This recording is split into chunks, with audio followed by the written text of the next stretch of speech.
Woj, good morning. Thanks for being with us. So give us a sense of where the NBA feels right now as they've sort of gone through the process here. They're playing the games to get ready for the resumption of the regular season. And dare we say it, knock on wood, so far everything has gone pretty much according to plan. Yeah, maybe even better than they hoped. Not just from a testing perspective, guys, and the fact that they've not had a positive test to come out of the bubble yet. They don't know that they'll throw a shutout here in Orlando, and I think they've, despite getting off to a good start, it remains, a very vigilant environment. But I think even more so from a mental standpoint, and so much uncertainty coming into this about how players were going to react to the environment, organizations were going to react. And that the players have really been bought in, invested. No significant injuries yet. And I think people worried about coming back from such a long layoff and shortened training camps. Would you see a rash of injuries? That hasn't happened yet. So I think so far, with the restart of the seeding games within, 48 hours now, they couldn't have asked for more out of how this has begun, but there's still a long way to go until mid-October when they would crown a champion. But their runway is, we keep using that analogy, has been very, very smooth as they've been going down it. Woj, to kind of put a ribbon on this, we were discussing the difference of Lou Williams and his 10-day quarantine as opposed to Zion Williamson and his 4-day quarantine. Both were out of the bubble. Both got tested every day. Both were negative in their test. Yet Lou, with the picture because he was out to dinner, gets a 10-day quarantine. Did it to you, because I know to some it felt like it was a punishment as much as it was, well, we're going to quarantine you because you were out in a public area? It was both. It was. It is a form of punishment to get the 10-day quarantine based on the fact, that he was at a gentleman's club, even if he was just there to eat. I think the NBA believed that the optics were not good, and it was just not. I think the message, not just externally, they want to send about how seriously they're taking this, but internally with others. And there are going to be players who come and go out of this bubble between now and the end of the season. Gordon Hayward plans to leave sometime in September for the birth of a child, and that's going to be right in the middle of the playoffs. And they're going, they're going to essentially with the quarantines, base it upon how long you were out for, the testing, who you were exposed to outside the bubble. But I think for Lou Williams, no question, there was a level of punishment there.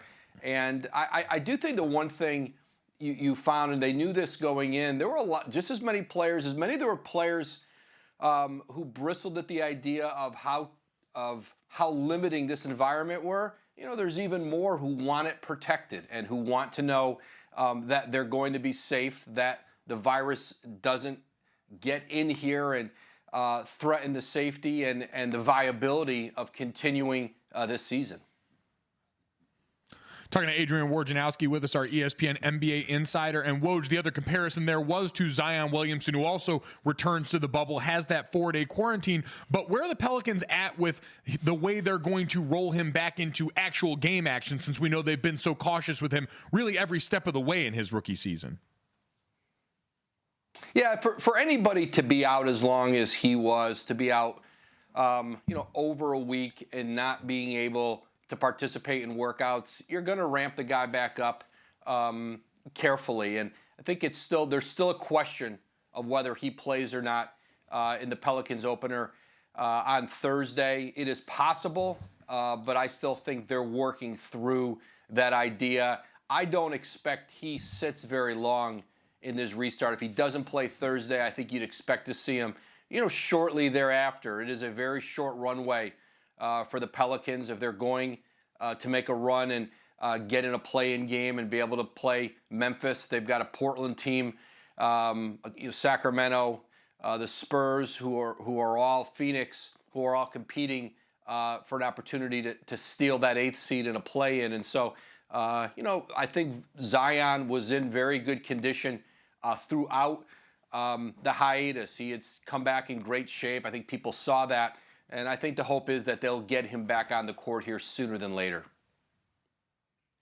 And then, of course, there's a team that's not in the bubble, Woj, that is making news, and that's the Knicks. They're finalizing that deal to make Tom Thibodeau their next head coach. We had some people on yesterday talking about this, the idea of finally trying to get someone, a star, to want to come and play for the New York Knicks. The idea of World Wide Wes and Tom Thibodeau there, how attractive does that make, in your opinion, and on what you're hearing about team players that might want to actually be a part of the Knicks organization now? Yeah, I think, Leon Rose, the new president, William Wesley, and now Tom Thibodeau, there's a lot of history there. There's a strong relationship, and that's been absent in some other partnerships in New York. I use the word partnership loosely. There have been, it's been a revolving door among coaches in New York. I mean, they have been through, I think, over a dozen since Jeff Van Gundy left.